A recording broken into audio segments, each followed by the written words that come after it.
Pascal qui boxe cette balle, belle reprise de l'arqué, et but de Keita. Magnifique but de Keita. Il y avait d'abord eu un très bon tir stéphanois, repoussé une première fois, bon tir de l'arqué, repoussé par Escal. Et c'est Keita, Salif Keita ici en gros plan, qui égalise pour Saint-Etienne après 35 minutes de jeu. Des mots sont là, film de fait, film. À voir là, quand il film de fait, ani Indien film. Bon, Indien kundi to Captain Tamango. Des mots c'est là, Captain Tamango. Indien kundi to lui. Mais les Indiens donc moi ça fait. Il va aller action ni action mais ça fait. Wa so nya wo kana. Bon, des hommes qui veulent le kana. Comme il action ni action kana. Maintenant mi veut les mongo. Ni a pas vu faire le qui pas. Net mais j'ai défensif. J'ai une grande. Mana ballon sur quand on dirait ça fait là. Ni a y fait. Ah bah non. Ni a fait là. Mais encore le mal au but. Là au but. Ma voilà, ma que la ni ni fait. Une tout ça. Mais les na ok. Ni moi des mango. Moi ya c'est non. Il était doué, il avait le sens de but et puis bon, il savait tout faire avec un ballon. Je me rappelle que quand nous étions à l'internat, après que nous étions tous fatigués, tout ça là, il s'amusait à grimper les escaliers en jonglant le ballon. Bon, ça c'est en jonglant le ballon, donc il savait jongler le ballon. Il s'amusait beaucoup avec le ballon et il était insatiable quoi. Bon, c'est ce que je retiens du footballeur. À Yaoundé, quand le Ressort ou qui là, venu donner un coup de pied volontaire à Salif. Bon, nous on a dit mais Salif c'est quoi? Il dit Cro, ne rentrez pas dans l'hôtel, laissez-le. Ne t'es né là-haut. Al-Mohamed maintenant t'es né là. Babo ballon tant assis ça. Je vous dis, franchement, il a pris le ballon, il s'est dirigé directement sur Ressort. Il a dribblé, Ressort est tombé. Là, je suis là. Il a dribblé encore de l'autre côté. Il est tombé encore. Ça lui fait tel là. Troisième fois maintenant, quand le gars est tombé, il a démarré, d'après les Camerounais, démarrage électrique. C'est ça qui a été notre premier but. Moi, Frafina, bébé Kouleni, moi, Moutoy. Moi, je tribune carré Francis. Toi, vous avez tribune, tu as ballon d'or, dala. Ah, je pense que moi, je suis tout le monde.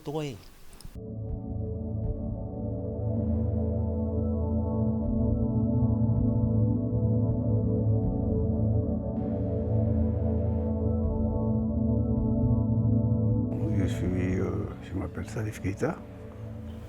Je suis né à Bamako ici en 1946. Bon, il y a un temps, quand j'étais jeune, j'avais 1m72, 73. Maintenant, j'ai un peu raccourci, là, je ne sais pas combien je mesure. Bon, je pesais 70 kilos à l'époque. Je me porte bien, comme pourrait être un gars de 65 ans, 75 ans, 77 ans. Voilà, je me porte, ça va, ça va. Je peux toucher le bois, ça va.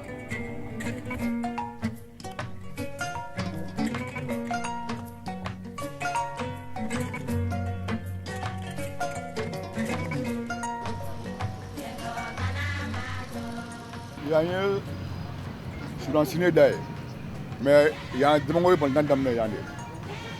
Quoi que des deux côtés, quand aussi Sony du drama. So bien, le drama de Portugal. Le drama de Meboya, aéroport là, quand même.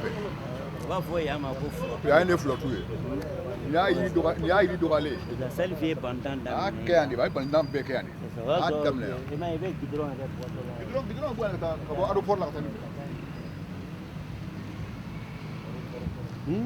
Bidron, boire aéroport là, quand même. Seule vie bandant Damler. Là, il y a un lot de plaisir d'un bébé dans la Un bébé dans la Dimsinia, what for from the Dimsini? bɛɛ ni ma bɔ n'a kalan dɔn i tɛ se ka k'i wolofu ba ye. mɔgɔ kun tɛ sɔn ka na balon Ballon tan t'an baara fɛ ye yan diɲɛ kɔnɔ. parce que yiri ka ca yan trop. o de y'a to an bɛ dribble an bɛ yiri dribble e ma dɛmɛ ye wa a ɲɔgɔn dribbleur tɛ. C'est le meilleur footballeur. J'ai commencé à jouer au ballon comme tous les jeunes de l'époque, là, ça allait dans les rues de Wolofobougou, dans la cour de l'école, la poudrière, pendant la récréation, etc. Et puis petit à petit, j'ai adhéré, j'ai joué avec les pionniers de Wolofobougou. Après j'ai joué dans l'Étoile filante de Wolofobougou, qui est devenue, avec la fusion d'une autre équipe de Bamako, la Flèche Noire.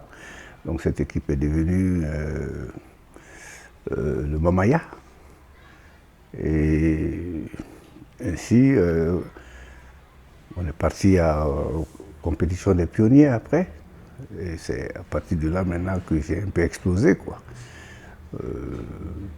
Avec les pionniers de Wolofobougou, on est arrivé jusqu'à la finale, qu'on a perdu. Et puis la deuxième année aussi, je crois qu'on a fait un bon parcours. Voilà, c'est parti de là. Il avait un don naturel. Salif avait un don naturel. Il avait un don naturel. Il n'avait pas besoin de faire beaucoup de tractations. C'est quelqu'un, moi je l'ai vu tout petit, je l'ai vu tout jeune. J'arbitrais même de ces matchs-là. Marokura, moi je suis de Marokura, lui il est de Wolofobougou. Quand il venait jouer contre nos enfants, c'est souvent j'étais de l'arbitre. Mais on ne peut pas qualifier Salif, c'est pas possible. C'est-à-dire que les petits matchs-là, c'était son fort même, quoi. C'est ce qui l'encourageait à jouer beaucoup davantage. Parce qu'il laissait tout dans ces matchs-là, quoi. Entre eux, là, il laissait tout. Les dribbles, les passes, tout, quoi. Bon, le Real était quand même un club presque naturel pour moi parce que beaucoup de ce qu'on appelle les grands, c'était des gens qui avaient l'âge de mes grands frères, jouaient au Real dans le quartier, donc tout naturellement, j'ai signé au Real. Bon, comme très jeune, comme tous les jeunes, là, j'ai joué avec les juniors et puis après, tout de suite après, j'ai joué avec l'équipe première.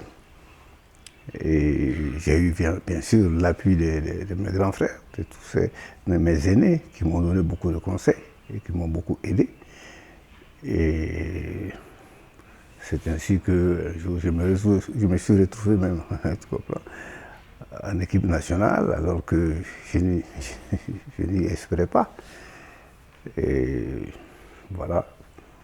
J'ai débuté mon premier match en équipe nationale, c'était à Jakarta.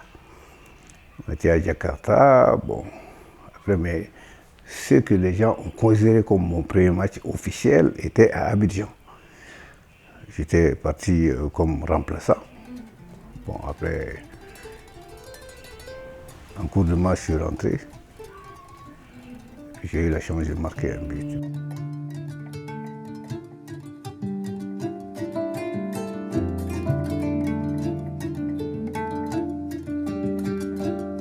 Bon, et il y avait un de mes amis qui s'appelait Séré Daguerre, qui m'a dit, ah, mais tu sais, moi je peux faire en sorte que tu puisses aller en France. J'ai dit, ah bon, il a fait une lettre à Saint-Étienne, et puis Saint-Étienne m'a dit de venir. Bon, j'ai été. Bon, quand je suis arrivé, bon, finalement, Saint-Étienne était plein de vérettes là-dedans. C'était presque tous des internationaux. Mais quand même, malgré tout ça, l'entraîneur Albert Batteux m'a donné la chance de débuter quelques mois, quelques semaines après ma signature. M'a amené avec lui, c'est-à-dire que l'équipe devait jouer à Monaco. Ainsi j'ai débuté à Monaco. J'ai eu la chance, on a gagné 3, je ne sais pas le score là, mais en tout cas j'ai marqué un but. Et à partir de là, maintenant, tout est parti. Parce que le deuxième match, c'était à Lille. Là aussi, je suis parti, j'ai marqué aussi. Et on a gagné. Donc vraiment, voilà, j'ai été lancé comme ça. Ah, Saint-Étienne représente beaucoup pour moi. Parce que d'abord, c'est le club. Dans le club, j'ai débuté en France. C'est le club qui m'a fait connaître. Et jusqu'à présent, je suis en contact avec les gens de Saint-Étienne. Saint-Étienne, c'est quand même ma deuxième ville après Bamako. Je suis né ici, mais j'ai presque grandi à Saint-Étienne. Je suis resté quelques années et on m'a adopté. C'est le club qui m'est vraiment cher. Ah, beaucoup de souvenirs, beaucoup de souvenirs. D'abord, mes débuts, quand j'ai débuté comme footballeur, et puis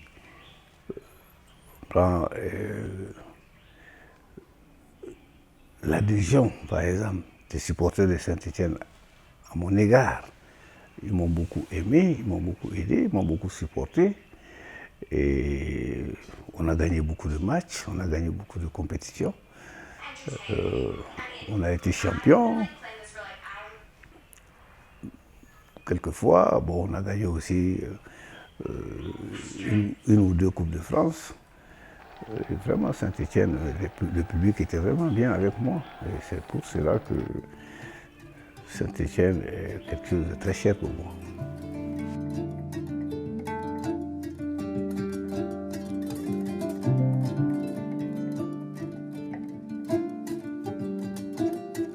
Après, je suis allé à Marseille. Marseille, bon, qui m'a sollicité, qui a tout fait pour m'avoir. J'ai été là-bas.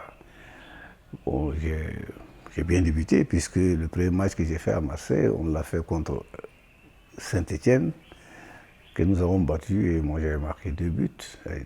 Mais après, Marseille m'a proposé de prendre la nationalité française, parce que vous savez, à l'époque, le club n'avait droit qu'à deux étrangers par match.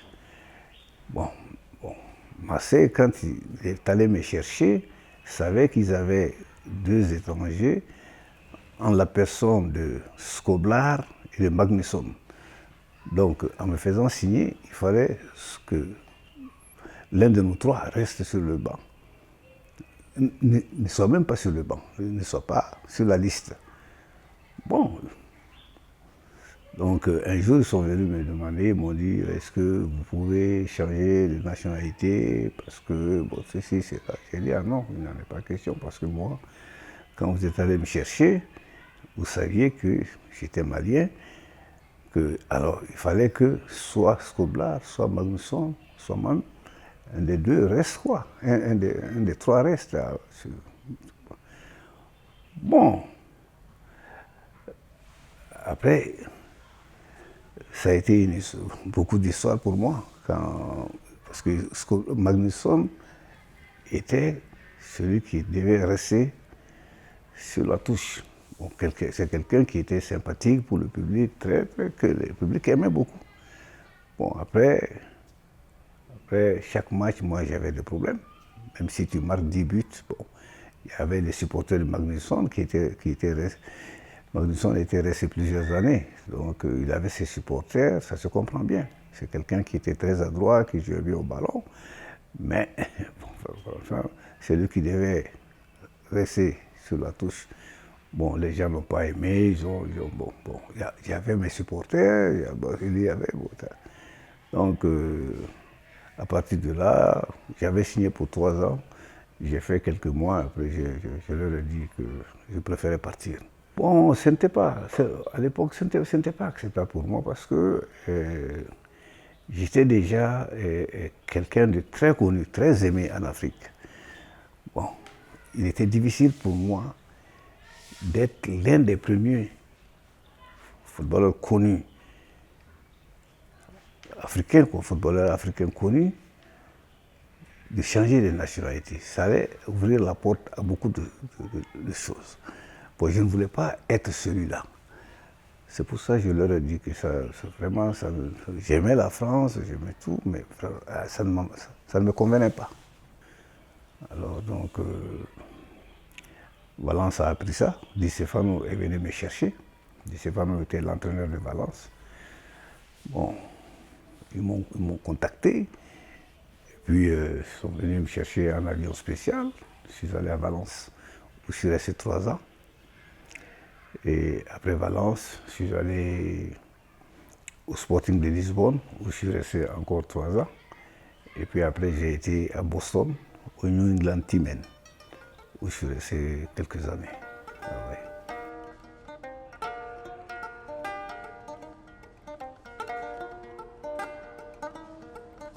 Ça, c'est l'Oscar Buire, attribué au meilleur joueur du championnat français de l'année. Ça, c'est le Ballon d'Or. Ça, c'est le soulier d'argent. C'est le deuxième meilleur buteur d'Europe. Ça, c'est le meilleur joueur de Valence. Bon, ça m'a été attribué par la FIFA. Je pense. Ça, bon. Ça aussi par la FIFA. Bon, ça, c'est différentes médailles qu'on m'a attribué dans. Bon, ça, c'est.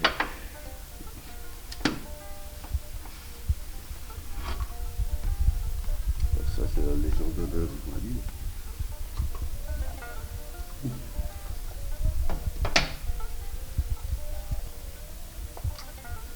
La Légion d'honneur française, là.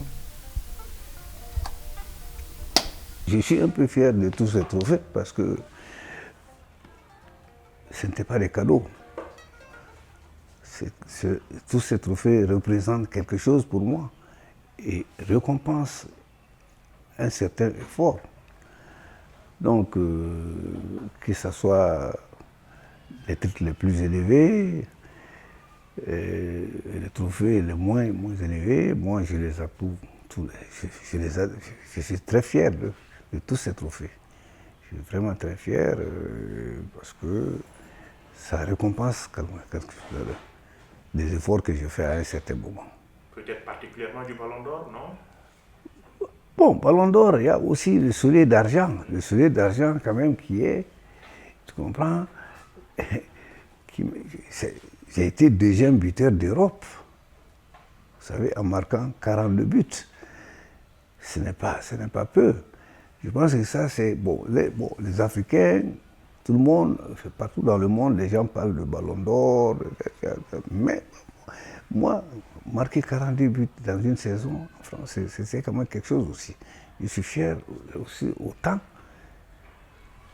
du soulier d'argent aussi. Partout où il est passé, je crois que la réputation de Salif a permis en tout cas de faire connaître le Mali à plus d'un homme, quoi. C'est-à-dire qu'il était populaire, partout il était aimé et c'était vraiment un bon footballeur. Un des plus grands que le Mali ait connu? Ouais, c'est le plus grand, je veux dire. C'est le plus grand, hein, parce que ses récompenses le montrent. Hein. Il a été champion de France. Bon, ensuite, il a été ballon d'or africain, le premier ballon d'or africain. Cela montre que effectivement, il avait du talent, il s'exprimait bien sur un terrain de football. Pour moi, Salif reste encore le meilleur joueur d'Afrique. Pour moi, hein, ça je l'ai beaucoup admiré quand il jouait. Et j'étais, si tu veux même, j'étais parmi ses supporters. Bien que j'ai joué moi-même, mais je l'ai trop aimé. Parce qu'il savait jouer au ballon des 2 pieds. Si Salif veut te dribbler, il n'y a pas de problème. Il te dribble facilement. Ça, je l'ai beaucoup admiré, vraiment.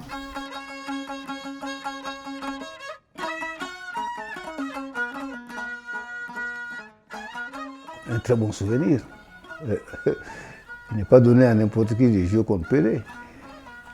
À l'époque, Pelé était intouchable. D'abord, nous, Africains, là, on avait vu les Coupes du Monde qu'à travers les films. Et donc, on n'avait jamais eu la chance de voir jouer des joueurs comme Pelé, Didi, Garrincha. Et quand l'occasion m'a été donnée avec la sélection Saint-Étienne-Marseille de rencontrer Santos, évidemment, c'était quelque chose d'extraordinaire pour moi, un rêve. Tu comprends? Et bon, quand j'ai vu France Football raconter des histoires, Salif Figal, bon, ça c'est des histoires. Mais Pelé, on le regardait jouer. C'est quelque chose qui était, quelqu'un qui était extraordinaire en football. Quand les Brésiliens ont marqué net, on a amené le ballon au centre. Salif a pris le ballon, il a dribblé tous les arrières brésiliens, il est parti marquer aussi.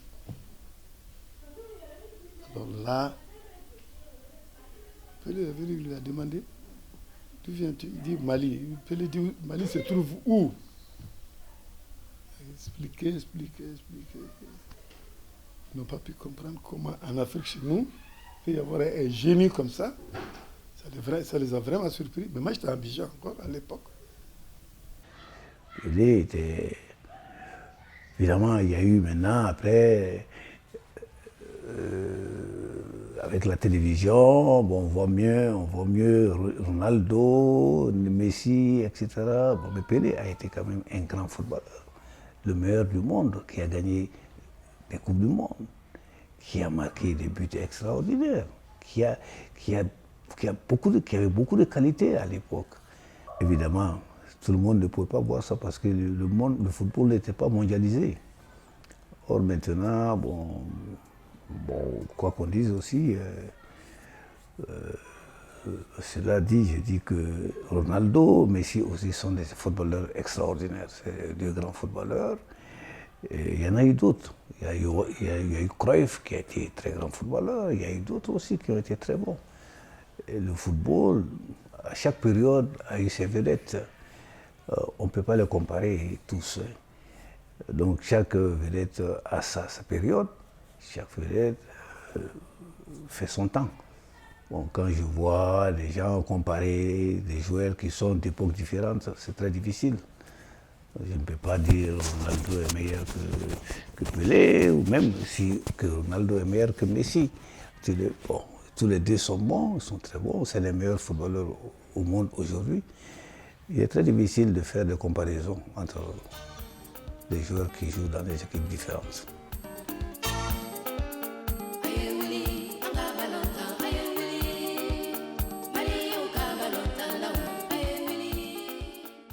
Après le mouvement des pionniers, les compétitions des pionniers, Oumar Sy a sélectionné certains jeunes, dont Siré Diallo, Toumani Sissoko, Dissivori, Fatouma Ouattara et moi-même. Bon, on a commencé à s'entraîner avec l'équipe nationale et puis Oumar Sy nous a amenés à Abidjan à l'occasion d'un match Côte d'Ivoire-Mali. Donc c'est là où j'ai débuté. Quand je suis arrivé, l'équipe nationale du Mali était déjà très bonne. Parce qu'il y avait des joueurs comme Karunga, Blocus, Nani, Ousmane Traoré, etc., qui avaient fait, qui était par exemple peut-être la meilleure équipe de la sous-région. Donc avec quelques copains de mon âge qui sont rentrés là-dedans, on n'a fait que renforcer ce poids-là. Donc nous avons continué et le Mali a continué à dominer dans la sous-région parce que moi, je me rappelle quand même que j'ai eu à participer à quatre finales. 4 finales de compétition africaine. J'ai disputé la première finale de la Coupe d'Afrique des clubs champions avec le Stade malien. J'ai participé à la finale de la Coupe des clubs champions avec le Real. J'ai participé à la finale des Jeux africains à Brazzaville avec l'équipe nationale. J'ai participé à la finale de la CAN en 72. Donc le Mali, pour arriver à ces finales, a été obligé de se qualifier dans la sous-région d'abord, battre les Guinéens, les Sénégalais, les Ivoiriens et aller à la... Chaque fois c'était comme ça, mais malheureusement à la finale on perdait. Bon, après, moi je suis parti en France. Le football malien a continué à être bon. Et on me faisait appel de temps en temps, chaque fois qu'ils avaient besoin de moi. Et je venais donner ma contribution à l'équipe nationale. Salif, je retiens que c'était d'abord un élément très doué et très souple aussi dans son jeu. Bon, qui, ma foi, nous faisait jouer tous. Parce que quand Salif était là, on avait une certaine confiance. Et ça nous permettait aussi de nous exprimer. Donc, voilà, il jouait également de 2 pieds, il était assez bon de la tête. Et c'était, à mon avis, un footballeur complet.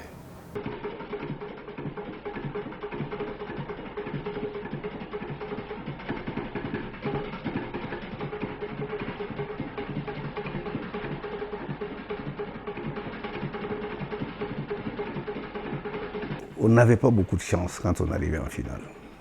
Je crois que c'était un problème de concentration. Parce que les gens, chaque fois qu'on arrivait à la finale d'une compétition africaine, à mon époque, il y a les Maliens, la veille du match, qui débarquaient. Beaucoup de gens venaient, et puis ils avaient accès aux joueurs, ce qui fait que, je pense que c'est l'une des raisons, hein, ce n'est pas la seule, une des raisons, ils déconcentraient les gens. Ils venaient, il y avait la fête qui commençait, les Maliens pensaient que la coupe était déjà gagnée, alors qu'elle n'était pas encore jouée. Bon, sinon, le stade malien, sa finale, c'est la première finale que j'ai jouée, je crois. C'était contre l'Oryx de Douala, je crois. Une équipe qui était à notre portée. Mais malheureusement, on a perdu par 2-1. Après, quand le Real a remplacé le stade en représentant le Mali à la finale de la 2e Coupe d'Afrique, nous, on avait déjà gagné à Bamako par 3-1. Bon, pour les Maliens, c'était déjà aller cueillir la coupe, parce que 3-1, ils pensaient quand même qu'on avait fait plus que la moitié. Mais malheureusement, par la faute. On ne peut pas parler on ne peut pas critiquer quelqu'un, je pense qu'à l'époque, on n'avait pas une bonne défense, on n'avait pas un bon gardien, sinon même en allant avec 2 buts d'avance, je pense qu'à l'époque, on devait se qualifier. Bon, malheureusement, on prend 4 buts, 4-1.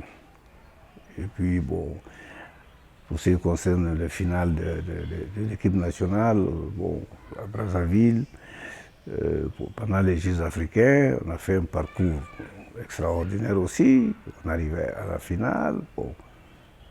Après, on perd ça.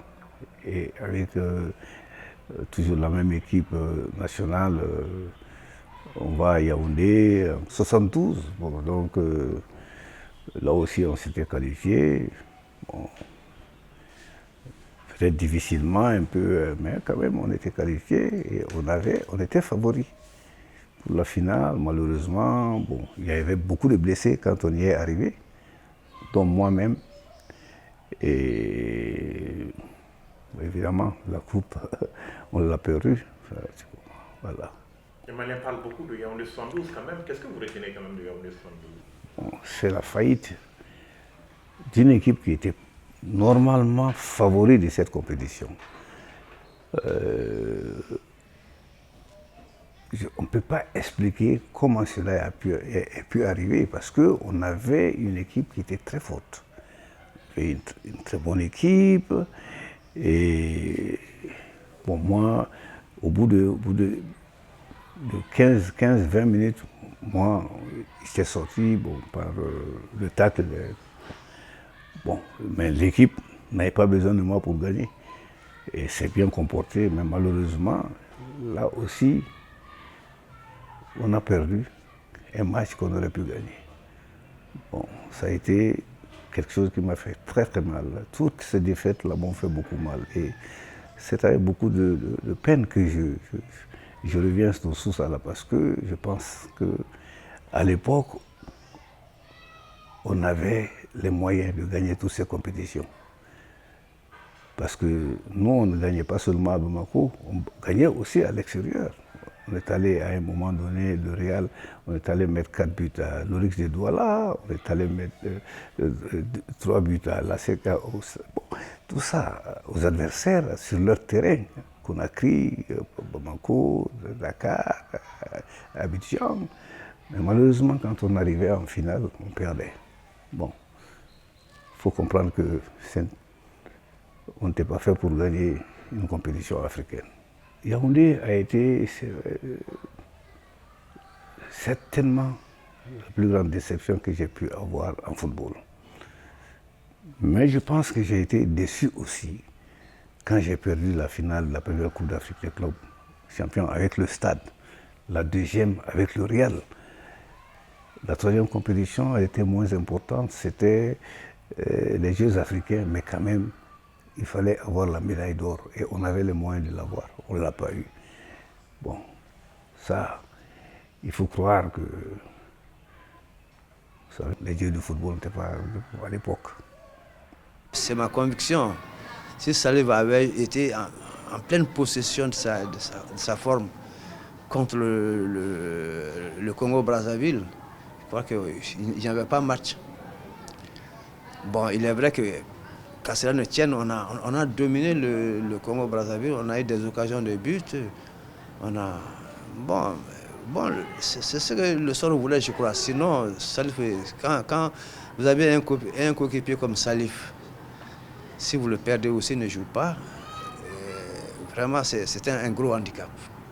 Et c'est ce qui nous est arrivé à la finale. L'équipe a très bien joué. Si ce n'était pas la blessure de Salif, il n'y avait pas de problème. Malheureusement, Salif a été blessé. Il avait mal à la cheville. Il a voulu chuter un truc, il a raté et puis la cheville s'est enflée encore. Donc il était obligé de sortir. Ça nous a beaucoup handicapés. Beaucoup handicapés. Avec Salif, il n'y avait pas de problème. Il driblait les Congolais 4-5, 3, 4-5. Il les driblait comme il voulait. Quand nous sommes revenus de Yaoundé, on nous a proposé la déclaration, nous avons dit qu'on ne méritait pas ça, on a refusé. Bon, mais aujourd'hui, avec le recul, je crois que c'est une performance qui n'est pas encore égalée par d'autres équipes. Donc cela méritait quand même que ceux qui ont fait ce parcours de Yaoundé, qu'on les reconnaisse d'une manière ou d'une autre. Peut-être pour certains en argent, pour certains en médaille, en décoration. Bon, ça c'est des choses qui font plaisir. Bon. Mais en tout cas, je ne me plains pas, moi personnellement, de mon sort.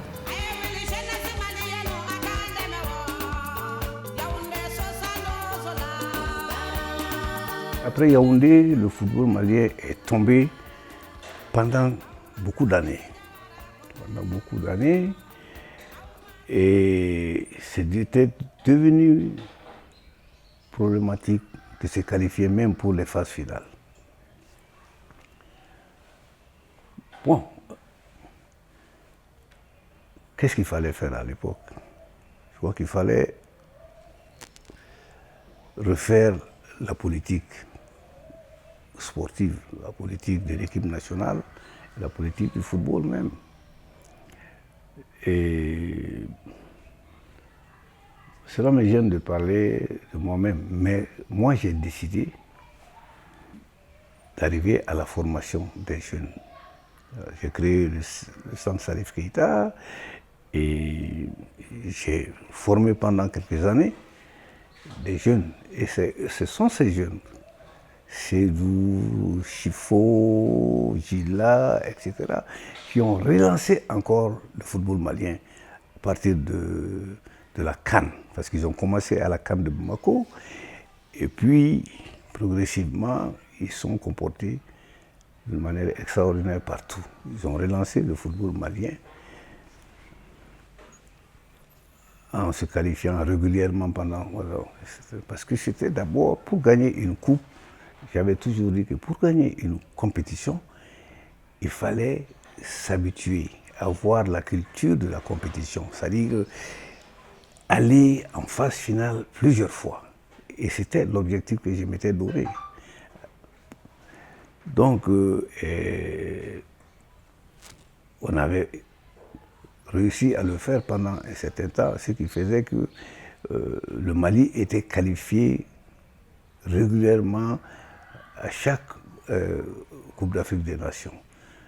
Bon, malheureusement, on n'a jamais pu passer le cap de demi-finale, mais c'était quand même quelque chose d'extraordinaire que, après la chute du football malien, et pendant un certain nombre d'années, que un groupe de jeunes viennent donner l'espoir au football, au public malien. Vous préconisez la formation des jeunes, alors que vous-même, vous n'êtes pas passé par là? Oh bon, écoutez, c'est une manière de voir les choses, parce que moi je pense que les compétitions des pionniers étaient une espèce de formation. C'est une formation qui ne disait pas son nom, mais on était souvent en compétition entre jeunes, et ce sont ces jeunes dont moi qui sont montés en équipe nationale et qui ont permis à l'équipe nationale de dominer le football en Afrique de l'Ouest à l'époque. Sans gagner de coupe, évidemment, mais on était régulièrement qualifiés pour les finales. Donc, ces politiques de pionniers étaient pour moi une espèce de politique de jeunes. Donc, nous, on n'a fait qu'officialiser ça plus tard. Bon, c'était pas avec les pionniers, c'était avec des jeunes civils, mais je pense que l'école de football a commencé, je peux dire, avec les compétitions des pionniers, quoi. Si vous avez vu que Saint-Étienne a fait une grande carrière en France, c'est parce qu'il y avait la politique des jeunes. L'Ajax avait une très grande politique des jeunes. Et beaucoup de clubs qui ont rayonné en Afrique, en Europe et dans le monde avaient des politiques des jeunes. Je pense que le Mali doit y revenir. Et c'est le seul chemin qu'il faut emprunter pour faire des résultats. Salif Keita représente beaucoup pour moi. Parce que là où nous sommes aujourd'hui, là, c'est grâce à Salif que je suis là aujourd'hui. Et en fait, vraiment, même si vous prenez le football malien avec la création des centres, et c'est son idée, et que voilà, il y a eu la création de beaucoup de centres maintenant. Donc vraiment, Salif est beaucoup pour moi aujourd'hui. C'est un monument, un idole aussi, parce que c'est grâce à lui, nous on est devenus comme ça. On a été formé par lui-même. Nous, on a eu la chance de jouer avec lui. En ce moment, il était actif. Donc, il venait jouer avec nous. Il nous apprenait beaucoup de technicité, tout. Donc, Salif est un grand homme. C'est grâce au centre que vraiment j'ai joué à l'équipe nationale du cadet, junior, espoir. Et même j'ai été sélectionné au niveau de l'équipe nationale A, mais à l'époque, bon, je n'ai pas voulu jouer encore parce que c'était le temps de Christian Srimaya. Bon, vraiment, ça m'a donné aussi beaucoup de connaissances. J'ai eu trop de connaissances et puis j'ai joué avec des gens qui, jusqu'à présent, vraiment, qui me respectent et que je les respecte aussi. Bon, à Korbalé Followé, bon, vraiment, nous sommes des vrais anciens. On nous appelle les fils du Salif Santan Kalita. Voilà, les boys de Salif Santan Kalita. On est à là, les premières divisions là. Et jusqu'à ce niveau. Et en même temps, vous avez vu que déjà qu'on joue déjà un match ici et je suis le coordinateur de ce match même. Le centre nous a tout donné, l'éducation, et puis il nous a appris à jouer au football. Tout ce qu'on a fait comme carrière, c'est à cause du centre là qu'on a pu faire tout ça là. Vraiment, le centre Salif Keita, il nous a tout donné. C'était une famille, quoi. Ce que je peux considérer comme ma réussite, c'est quand même d'avoir formé des jeunes. Et que deux d'entre eux ont joué au Real de Madrid et à Barcelone. Ça, c'est pas peu. Tu comprends? Et je pense aussi que il y a ceux qui n'ont pas eu la chance de jouer à Madrid et à Barcelone ont fait des carrières en Europe, des carrières professionnelles. Et je pense que ça avait été un exemple pour le football malien. Et c'est pour cela qu'il y a encore certains regroupements qui sont des écoles de football. Bon, on a essayé, on a compris, on veut le faire, mais c'est pas facile. C'est pas facile. Il y a beaucoup de choses à faire pour avoir une école de football qui fonctionne bien. Et je pense que dans l'avenir, il faut que l'État s'y implique parce que le football peut apporter beaucoup de choses à un pays.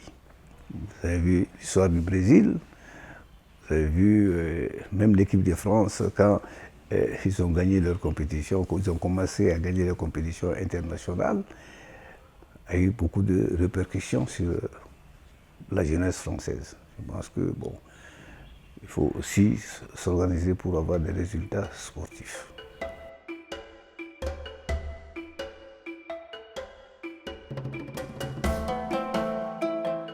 C'est très difficile de parler des problèmes de la fédération. Parce que on peut te taxer de chauvin. On peut te taxer de quelqu'un qui supporte quelqu'un. Mais normalement, la fédération doit être gérée par des gens qui connaissent le football, qui aiment le football et qui veulent la réussite du football de leur pays. On ne peut pas venir parce qu'on aime le football,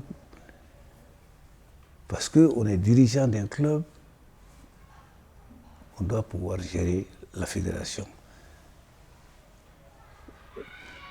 Il y a beaucoup de gens qui n'ont pas la même connaissance du football aujourd'hui à la fédération pour gérer le football de notre pays. Parce que ce n'est pas parce qu'on est supporter qu'on peut gérer un club, qu'on peut gérer une fédération. Une fédération, c'est fait pour le développement du football. Il faut avoir une politique pour développer le football. Ce n'est pas pour aller aider un club à gagner la Coupe du Monde, la Coupe d'Afrique, c'est pour permettre au football de se développer, d'un pays se développer. La fédération, c'est ça. Bon, malheureusement, ce n'est pas souvent la politique qu'on met dans nos pays. Moi, j'ai vu des présidents en Amérique du Sud, des présidents en Europe, des présidents de fédération, j'entends, qui ont beaucoup travaillé pour le développement du football dans leur pays. Parce que si le football n'est pas développé, il sera difficile de gagner des compétitions. Bon, ce n'est pas en aidant un seul club qu'on peut faire l'affaire d'un pays. Il faut que le football soit développé pour qu'il puisse avoir des résultats internationaux. Mais malheureusement, on n'est pas encore à ce point en Afrique. Bon. C'est pour ça que ça va être très difficile pour le football africain. Qu'est-ce que vous gardez de votre passage à la FEMAFOOT quand même? C'est du bon ou du mauvais? Bon, et moi, j'ai eu beaucoup de problèmes avec les gens. Vous savez. Mais vous savez, moi, je n'ai pas pensé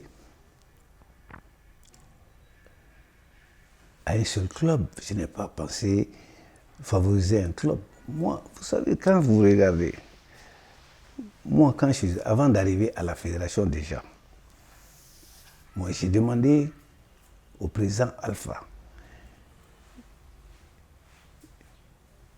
de faire Kabbalah, faire un centre où l'équipe nationale pouvait séjourner pour se préparer. Avant, on allait dans les hôtels. C'était pas comme ça. Maintenant, j'ai demandé à Alpha, il faut nous trouver ce qu'il faut pour l'équipe nationale, c'est un endroit spécialement fait pour la concentration des joueurs. Bon, quand je suis arrivé aussi, j'ai amené quand même le sponsoring. C'est moi qui ai démarché Orange. Tout ça, je pense que c'est le développement du football. C'est fait, il faut mettre de l'argent, il faut trouver un endroit pour interner l'équipe nationale et quoi, j'en ai d'autres, j'ai oublié. Je n'ai pas pensé au CSK. J'ai dit, il faut trouver un endroit où l'équipe nationale peut séjourner en paix. Il faut aussi trouver un financement. C'est ce que tous les pays ont fait, la France, l'Angleterre, l'Espagne. Le financement vient d'ailleurs. Bon, c'est ce que j'ai essayé d'instaurer. Bon, tu comprends? Jusqu'à présent, c'est ce qui finance le football. On aurait pu faire mieux que ça. On aurait pu trouver encore d'autres qui allaient s'ajouter à Orange, m'a dit.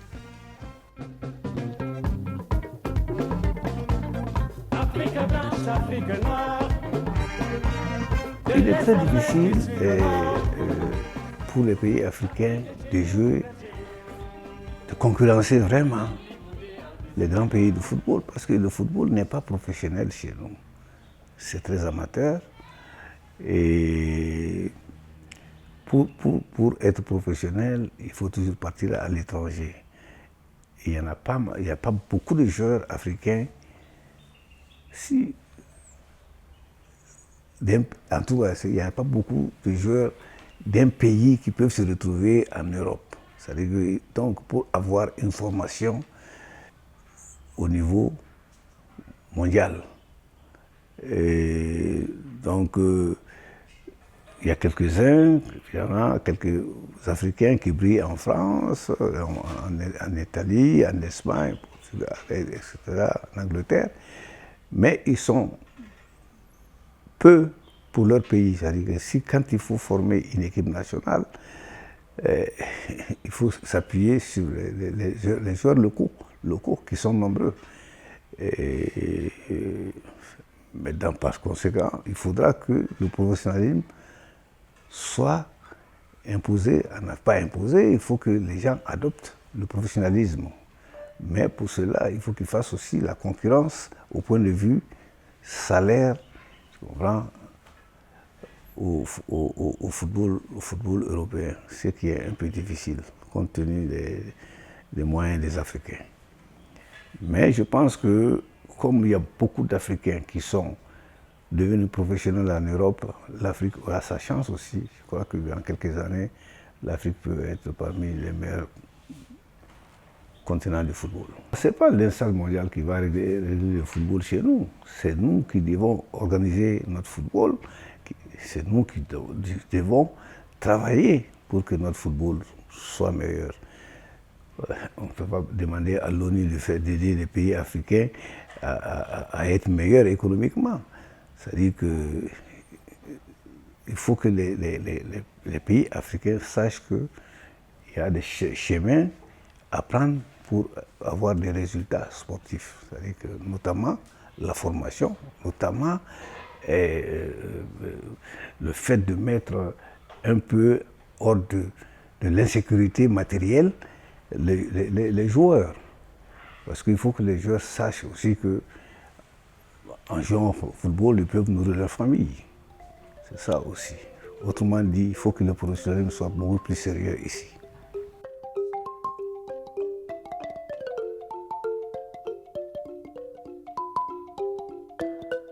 J'ai voulu former un club de ballons d'or parce que je pensais que un club de Ballon d'Or pouvait sensibiliser les dirigeants africains pour qu'ils puissent s'occuper du football d'une manière, je comprends, vraiment très sérieuse. C'est-à-dire qu'ici, maintenant, depuis quelque temps, les gens s'occupent de l'équipe nationale quand elle a des résultats. Quand elle commence à gagner, bon, les gens, tout le monde s'en occupe et tout ça. Mais je pense qu'il faut quand même permettre au football, aux footballeurs africains de gagner leur vie. S'ils gagnent leur vie, je pense qu'ils vont se battre pour. Et ils vont avoir beaucoup plus de temps d'entraînement qui va leur permettre d'augmenter leur niveau technique et physique. Alors c'est pour ça que je pense que d'abord un club de Ballon d'Or aurait pu amener beaucoup. Nous, on avait décidé de voir certains présidents pour qu'ils puissent nous aider à installer ce club de Ballon d'Or.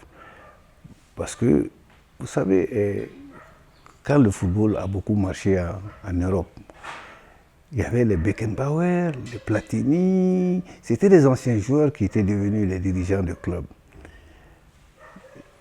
Mais malheureusement, nous, on n'a pas pu le faire ici en Afrique parce que, compte tenu de beaucoup de circonstances, mais en tout cas, ce serait une bonne chose qu'il y ait un regroupement d'anciens footballeurs sur le plan continental, qui puissent parler au nom des footballeurs. Parmi les joueurs avec lesquels on voulait faire ce club de Ballon d'Or, il y en avait pas mal qui étaient en Europe. Bon, qui était difficile, il n'y avait pas l'Internet à l'époque, qui était difficile à joindre, et la correspondance était très difficile, les déplacements et tout ça. Bon, je pense qu'avec l'amélioration des conditions de vie, même en Afrique, je pense que dans l'avenir, ils doivent penser à ça. Il faut qu'ils se regroupent pour parler au nom du football et apporter leur contribution au développement de ce football.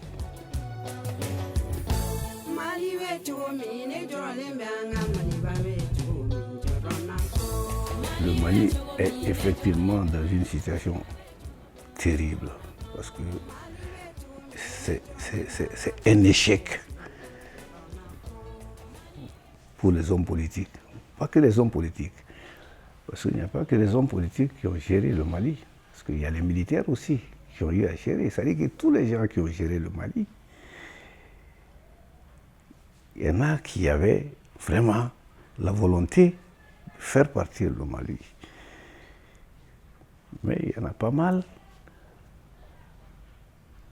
qui n'avaient pas les moyens de le faire.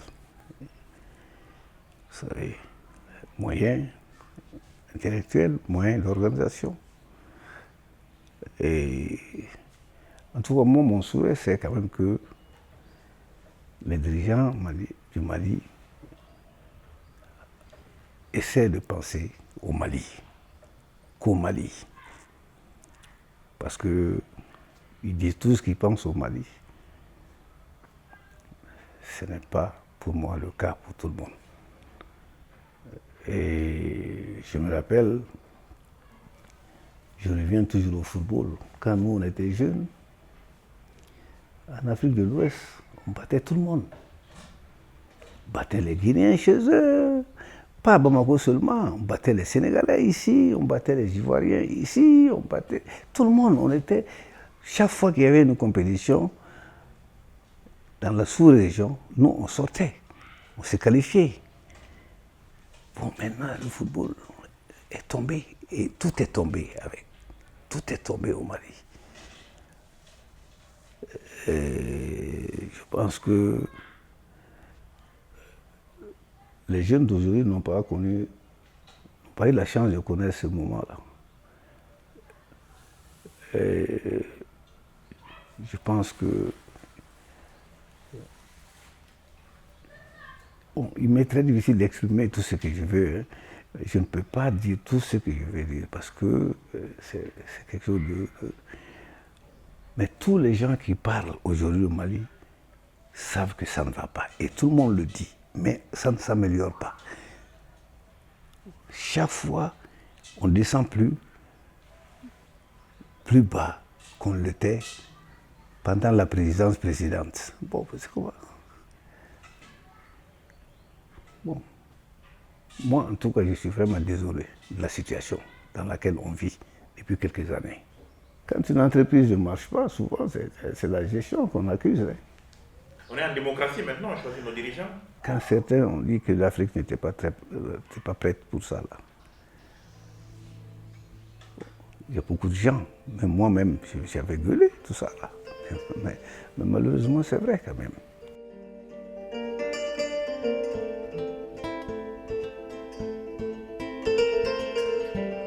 Tout le monde parle de vous comme d'une légende. En avez-vous conscience? J'ai eu la chance de faire une bonne carrière et je pense qu'à un moment donné, bon, toute l'Afrique a été fière de moi et ça je l'assume et ça a été quelque chose qui m'a fait plaisir parce que cela n'est pas donné à tout le monde d'être l'idole d'un continent. Alors, donc effectivement c'est quelque chose que j'assume. À quoi est-ce que vous attribuez cela? La chance, le talent, le travail? Pour réussir dans la vie, il faut avoir de la chance. Hein. J'ai eu beaucoup de chance. J'ai eu quand même quelques dons de footballeur. Donc la chance, le talent. Et puis j'ai eu beaucoup d'appui aussi.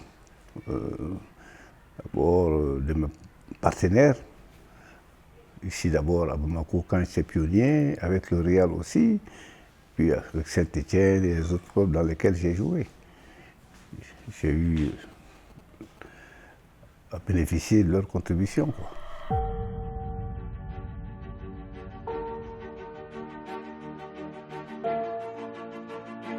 Toujours incompris parce que chaque fois que le Mali a perdu, c'était de ma faute. C'était pas ma faute que les gens disaient. Bon, j'étais toujours un incompris. Hein. J'étais toujours un incompris.